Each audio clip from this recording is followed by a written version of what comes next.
முன்னிலையில் நயினார் நாகேந்திரன் தோல்வியில் KKSSR வியூகம்.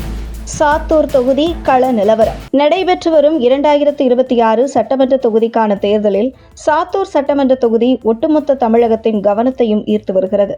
இதற்கு முக்கிய காரணம் தமிழக பாஜக தலைவர் நயினார் நாகேந்திரன் இந்த தொகுதியில் போட்டியிடுவது.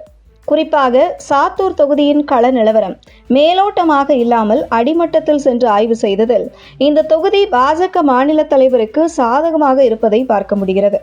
கடந்த சில மாதங்களுக்கு முன்பே இந்த தொகுதியில் தன்னுடைய தேர்தல் பணிகளை தொடங்கிய நயினார் நாகேந்திரன் தொடர்ந்து அந்த தொகுதி மக்கள் உடனான சந்திப்பு, மேலும் தொகுதி முழுவதுமான சுற்றுப்பயணம் மற்றும் அந்த தொகுதியில் உள்ள ஒவ்வொரு சமுதாய தலைவர்களுடன் சந்திப்பு போன்றவை நயினார் நாகேந்திரனுக்கு இந்த தொகுதி சாதகமான ஒரு சூழலை உருவாக்கி கொடுத்திருக்கிறது.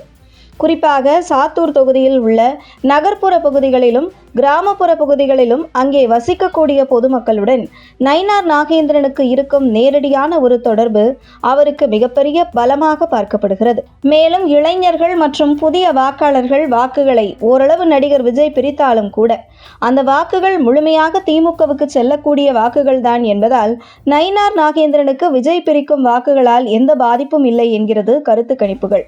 தொடர்ந்து தன்னுடைய தீவிர பிரச்சாரத்தின் மூலம் மத்திய அரசு தமிழகத்திற்கு செய்துள்ள நலத்திட்டங்களும் திமுக அரசால் தமிழகம் சீரழிந்து கொண்டிருப்பதையும் நயினார் நாகேந்திரன் எடுத்துரைத்து வருவது மக்கள் மத்தியில் நல்ல வரவேற்பை பெற்று வருகிறது. மேலும் சாத்தூர் தொகுதியில் நீண்ட காலமாக நிலவி வந்து கொண்டிருக்கிற குடிநீர் பிரச்சனை, சாலை வசதி, மேலும் வேலைவாய்ப்பு இன்மை போன்றவை ஆளும் திமுக அரசுக்கு எதிரான மனநிலையை மக்களுக்கு கொடுத்திருக்கிறது.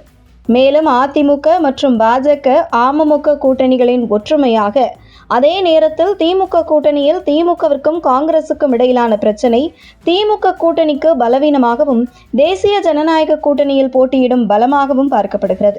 அந்த வகையில் மொத்தத்தில் சாத்தூர் தொகுதியில் உள்ளூரில் இருக்கக்கூடிய முக்கியஸ்தர்கள் மற்றும் சமூக தலைவர்களின் பெருமளவு ஆதரவு அங்கே பாஜக சார்பில் போட்டியிடும் நயினார் நாகேந்திரனுக்கு இருப்பதை பார்க்க முடிகிறது.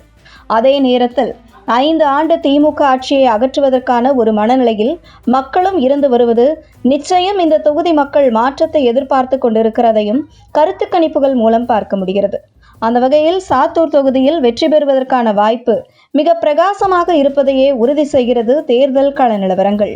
இந்த நிலையில் பாஜக மாநில தலைவர் நயினார் நாகேந்திரனை வீழ்த்த வேண்டும் என தமிழக முதல்வர் மு.க. ஸ்டாலின் நேரடியாக அமைச்சர் KKSSRக்கு உத்தரவு போட்டதாக கூறப்படும் நிலையில் KKSSR வியூகம் அனைத்தும் நயினார் நாகேந்திரன் அரசியல் தகர்வுகளால் தவிடுபொடியாக இருப்பதை பார்க்க முடிகிறது.